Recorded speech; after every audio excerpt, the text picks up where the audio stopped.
trouver la femme idéale ou trouver le véritable amour? C'est exactement ce à quoi nous allons tenter de répondre dans cette vidéo, en explorant une nouvelle fois un des articles de Mark Manson qui est la suite de ce long guide que je te partage depuis quelques vidéos. Donc on est dans la vidéo numéro 3 de ce guide et consacré bien évidemment à ce sujet. Donc comme d'habitude, j'ai pris le soin de te traduire l'article et nous allons donc l'explorer ensemble, l'analyser ensemble, je vais te le partager et nous allons nous arrêter par moments, comme on le fait si souvent cher ami, pour analyser, aller plus en profondeur et voir véritablement la pensée de cet auteur, la pensée de Mark Manson à ce sujet-là. Tu le sais très bien cher ami, je partage énormément la philosophie de Mark Manson et je trouve que c'est la plus proche finalement de la réalité du terrain. Dans la première vidéo de cette série, intitulée « Pourquoi les femmes ne veulent pas de toi ?», on avait exploré ensemble le concept d'être needy, ce que les Américains appellent être needy ou être qu'on pourrait traduire par être dans le besoin. Et pourquoi finalement être dans le besoin est si repoussant et pourquoi nous sommes véritablement dans le besoin, pourquoi nous sommes needy. Et Mark Manson y a répondu par sa propre théorie en révélant qu'on est needy lorsqu'on est incapable de prendre soin de nous-mêmes. Et lorsqu'on en y est incapable, on cherche à combler ce manque finalement, cette incapacité de prendre soin de nous-mêmes en cherchant de la validation extérieure.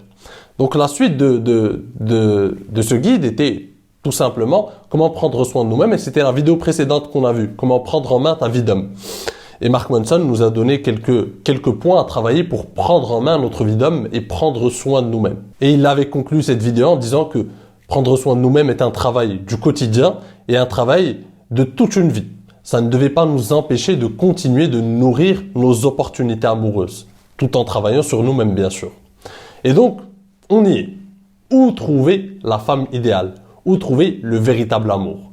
Donc cher ami, installe-toi confortablement, prépare-toi un petit quelque chose à boire ou à manger. La vidéo d'aujourd'hui va être passionnante. Je te laisse avec les mots de Mark Manson. Êtes-vous profondément intéressé par la justice sociale? Êtes-vous un amateur du healthy lifestyle? Êtes-vous un fêtard ou un mondain? Êtes-vous vraiment passionné d'art et de musique? Ou peut-être aimez-vous le plein air? Développez d'abord vos centres d'intérêt avec pour seule finalité la joie et le plaisir que ça vous procure. Ensuite, par ricochet, vous rencontrerez des personnes qui partagent vos valeurs et qui sont attirées par vous en fonction de qui vous êtes, plutôt de ce que vous dites ou de la façon dont vous agissez. En fait, par le biais de la série de questions que nous pose Mark Manson en introduction de cet article, il cherche à nous montrer que les centres d'intérêt sont larges et divers et que finalement, son message, c'est que tu dois d'abord développer tes centres d'intérêt et ensuite, tu rencontreras des gens qui partagent les mêmes centres d'intérêt que toi.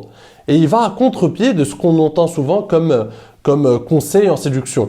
Les conseils en séduction, généralement, c'est plutôt, ils nous poussent toujours vers le même endroit, vers le même lieu, où rencontrer des femmes dans des bars, dans des cafés, etc. C'est ce qu'on te dit, ou dans les boîtes, etc., ou peut-être dans la rue. Voilà tout. Alors que Mark Manson, il prend tout ça à contre-pied, il nous dit au contraire, il faut développer des centres d'intérêt. Ces centres d'intérêt, vous y serez confortable, vous y serez à l'aise, vous laisserez votre personnalité parler pour vous. Et durant ces moments passés en dehors de chez vous, dans les lieux de vos centres d'intérêt, vous rencontrerez des gens qui vous ressemblent et avec qui vous pouvez vous connecter. Et comme tu le sais, cher ami, ce qui se ressemble s'assemble. Voici un exemple un peu ridicule pour illustrer mon propos. Une femme intelligente, investie pleinement dans sa carrière de scientifique, aura probablement peu de chances de rencontrer des hommes avec qui elle serait compatible en participant à des concours de t-shirts mouillés. Je ne dis pas que tous ceux qui participent à des concours de t-shirts mouillés sont stupides. Cependant, elle ferait mieux de développer davantage d'activités intellectuelles qui l'intéressent afin de pouvoir rencontrer des personnes dont les intérêts et les valeurs correspondent davantage aux siens. Des activités telles que s'inscrire à des cours de langue, faire du bénévolat dans un musée local, assister à des galeries d'art et à des conférences, etc. Par le biais de cet exemple un peu saugrenu, Mark Manson cherche à étayer son idée principale, celle que certains univers ne se rencontrent jamais. Et qu'en donnant comme conseil à des jeunes hommes ou à des jeunes femmes d'aller à certains endroits précis, à certains endroits communs qui sont propices aux rencontres, plutôt que de les laisser aller vaquer à leurs occupations et ensuite trouver des personnes qui partagent leur centre d'intérêt et leurs valeurs, c'est quelque chose finalement de contre-productif. Mark Manson insiste sur le fait que une femme, par exemple, qui est consacrée à sa carrière de scientifique, qui aime les choses un peu intellectuelles, qui aime lire de bons livres, qui aime aller assister à des conférences intéressantes, etc., ne va pas pouvoir se connecter avec un gars qui est plutôt tourné vers des choses un peu plus éphémères de la vie, des choses plus futiles. Et inversement, un prof d'histoire qui a, je sais pas, qui est passionné d'histoire en plus et qui a 35, 40 ans, il ne pourra pas se connecter avec une jeune fille qui n'a rien dans le crâne, disons-le, qui n'a rien, qui n'est pas intéressé, qui est intéressé par faire des danses sur TikTok. Leurs univers ne vont jamais se rencontrer. Donc dire à ce gars, va en boîte pour pouvoir rencontrer des femmes, pour pouvoir rencontrer des femmes intéressantes, on va dans des bars et au final il va rencontrer ce type de femme, où il va tout le temps rencontrer le même type de femme qui ne s'intéresse pas aux mêmes passions que lui, c'est contre-productif. En fait, tu vas juste le mettre dans une case où il n'est pas à l'aise, tu vas encore plus diminuer son estime de lui-même parce qu'il va penser que les femmes ne s'intéressent pas à lui. Or, c'est juste qu'il n'est pas dans le même univers, qu'il ne rencontre pas qu'il ne rencontre pas des femmes qui sont dans le même univers que le sien. Et donc, on nage dans le vide quelque part. Donc, le mieux, c'est de plutôt te concentrer à te créer des centres d'intérêt et à faire de ta vie une vie remplie, un lifestyle rempli pour pouvoir avoir plein d'activités à faire et avoir, du coup, potentiellement, plein de personnes que tu peux rencontrer et qui peuvent se connecter à toi parce que tu es dans une zone où tu es à l'aise, tu es en train de suivre tes passions, tes centres d'intérêt et cette personne suit probablement ces mêmes centres d'intérêt et donc le contact, le feeling et même la connexion peut se faire encore plus facilement et de manière plus authentique. Au lieu de jouer un rôle dans un bar, d'essayer de te faire passer pour ce que tu n'es pas ou tout simplement jouer le rôle d'un autre pour pouvoir séduire. C'est contre-productif. Donc si vous aimez vraiment la science-fiction, les dragons ou l'art médiéval du 8e siècle, n'allez pas dans des clubs et des bars à la recherche de l'amour. De même, si vous aimez les nuits tranquilles à la maison et aimez tricoter, rejoindre un club de parachutisme n'est peut-être pas l'endroit idéal pour élargir votre cercle social et rencontrer des partenaires potentiels. Ce petit paragraphe décrit finalement l'essence du message de Mark Manson et comment il répond à la question où rencontrer la femme idéale ou finalement trouver le véritable amour, tout simplement dans les endroits ou dans les lieux de vos centres d'intérêt, dans les endroits où vous êtes à l'aise, dans les endroits où vous êtes confortable, dans les endroits où vous laissez parler votre passion, dans les endroits que vous aimez côtoyer et non pas vous forcer à aller dans un endroit qui n'est pas le vôtre, qui n'est pas votre tasse de thé, qui n'est pas un endroit où vous vous sentez à l'aise, qui n'est pas un endroit où vous laissez parler votre zone de génie, où vous êtes à l'aise, où vous passez du bon temps d'abord et vous vous forcez à être là pour faire des rencontres. Ne vous forcez pas à faire des rencontres dans des endroits que vous n'aimez pas de base. Par exemple, prenons un exemple simple pour expliquer ça. Si tu n'es pas capable d'aller tout seul, par exemple, dans un bar, tout seul pour en profiter, pour tout simplement profiter de ta soirée, ne te force pas à y aller pour faire une rencontre, la rencontre de femmes. Si par contre, tu aimes passer du temps là-bas, tu aimes de temps en temps te détendre et que tu vas dans un bar pour boire un petit coup, passer du temps avec des amis et que tu te détends, bah peut-être c'est un endroit qui est propice aux rencontres pour toi, personnellement. Donc chacun a des lieux de rencontre différents selon finalement ses centres d'intérêt. Et Mark Manson enchaîne en éclaircissant un point pour ne pas laisser de zone nébuleuse en nous disant « C'est bien d'expérimenter pour élargir vos centres d'intérêt, mais comme toujours, faites-le pour vous et non pas pour rencontrer la femme idéale ou la partenaire idéale. » Donc en fait, c'est ce que je te disais. L'idée, ce n'est pas de te dire « Oui, je ne suis pas à l'aise dans ces endroits, je n'y vais pas. » Non, ce qu'il te dit, c'est que n'y va pas pour rencontrer, pour faire des rencontres. Ne te force pas à aller quelque part pour faire des rencontres.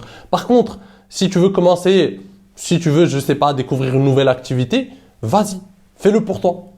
Ensuite, si tu aimes cette activité, tant mieux. Fais de cet endroit un nouvel endroit propice aux rencontres aussi. Un endroit pour ton activité, qui fait partie de tes centres d'intérêt, mais aussi pour de potentielles rencontres. C'est ça l'idée. Un mot sur les rencontres en ligne et les applications de rencontres. Je pense qu'il n'y a rien de mal en soi avec les rencontres en ligne.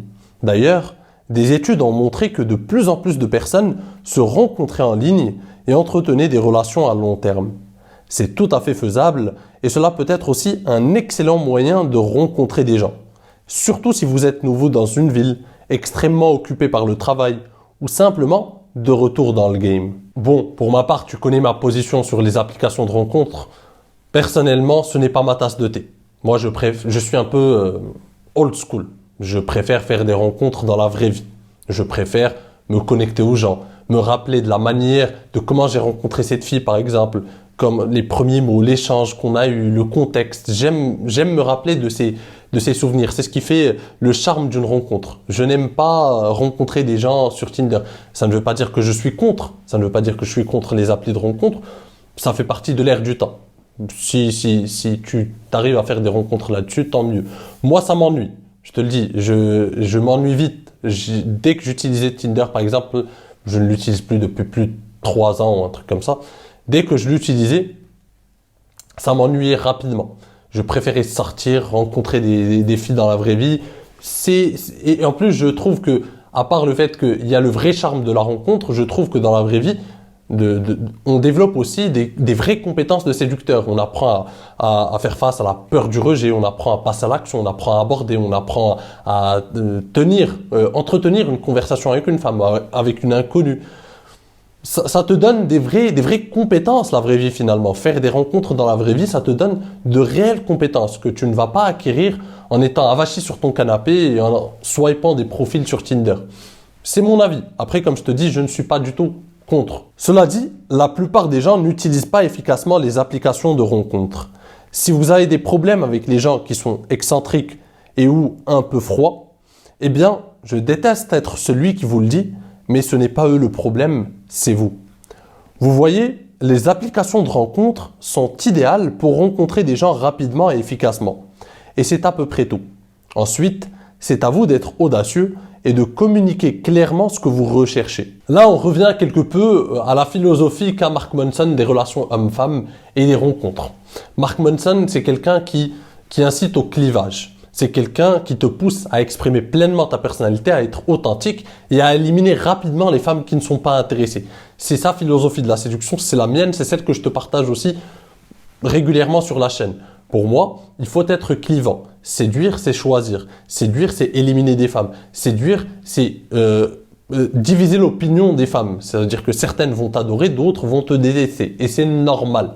C'est ça, séduire. C'est au contraire, c'est plutôt craindre l'indifférence. C'est ça, séduire. C'est de ne pas passer inaperçu. C'est soit on t'aime, soit on te déteste. Et je rejoins Mark Manson à ce niveau-là. Et donc, lorsqu'il parle là des applications de rencontres, il te dit si finalement tu ne rencontres jamais des personnes intéressantes sur Tinder, à toi de savoir ce que tu veux. À toi d'être audacieux, à toi de communiquer clairement ce que tu veux. Peu importe ensuite si la personne te trouve intéressant, ne te trouve pas, tu lui plais ou tu lui déplais. Ça, c'est un autre sujet. Mais en tout cas, toi, tu communiques ce que tu veux et ensuite, tu élimines les femmes désintéressées, tu gardes celles qui sont alignées avec ce que tu veux, tout simplement. Et c'est ce qu'il nous explique avec les mots suivants. Effectivement, votre audace et votre honnêteté peuvent effrayer certaines personnes. Cela amènera même certaines personnes à vous ghoster. Et croyez-moi, c'est une bonne nouvelle. Pensez-y. Les gens qui paniquent et qui disparaissent soudainement, ce sont les gens insipides avec lesquels vous en avez tellement marre d'avoir des rendez-vous. Il est préférable de les éliminer le plus rapidement possible et de ne pas jouer à leurs petits jeux sans intérêt. Et plus vous vieillissez, plus cela vous semble évident. Et oui, c'est la suite logique de ce que je viens de te partager. En fait, Mark Manson, il te pousse à communiquer clairement ce que tu veux, ce que tu désires et éliminer rapidement ceux qui ne sont pas de ton avis ou ceux qui ne partagent pas les mêmes valeurs que toi ou ceux qui ne sont pas alignés sur ce que tu veux.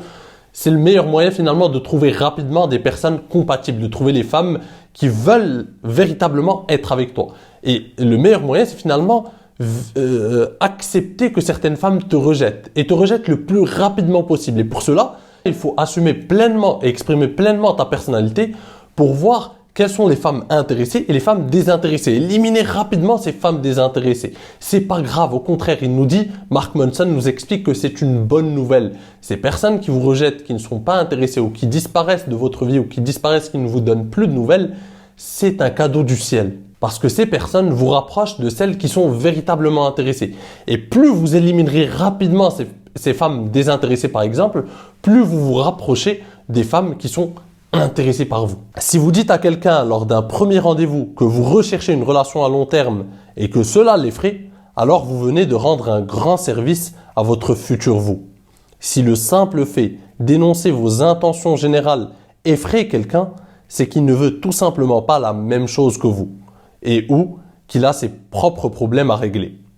Apprenez à voir le rejet comme une bénédiction. Ça peut paraître paradoxal dit comme ça peut paraître fou, mais le rejet est votre allié dans votre quête de la femme idéale. Et Mark Manson conclut donc son article avec les mots suivants. Votre travail consiste simplement à exprimer honnêtement et pleinement l'essence de qui vous êtes et à ne pas en avoir honte. Et c'est exactement le sujet de notre prochaine vidéo, cher ami. Comment communiquer honnêtement avec les autres. Comment exprimer pleinement sa personnalité de manière authentique. Et on va revoir aussi ce concept de vulnérabilité et à quel point il est important en séduction. Donc je te dis, cher ami, abonne-toi si ce n'est pas encore fait pour ne pas rater les prochaines vidéos et active la cloche parce que certains abonnés me disent qu'ils ne reçoivent pas finalement la notification de chaque vidéo. Donc abonne-toi, active la cloche pour être sûr de ne rien rater. Je te dis à très bientôt. Ciao!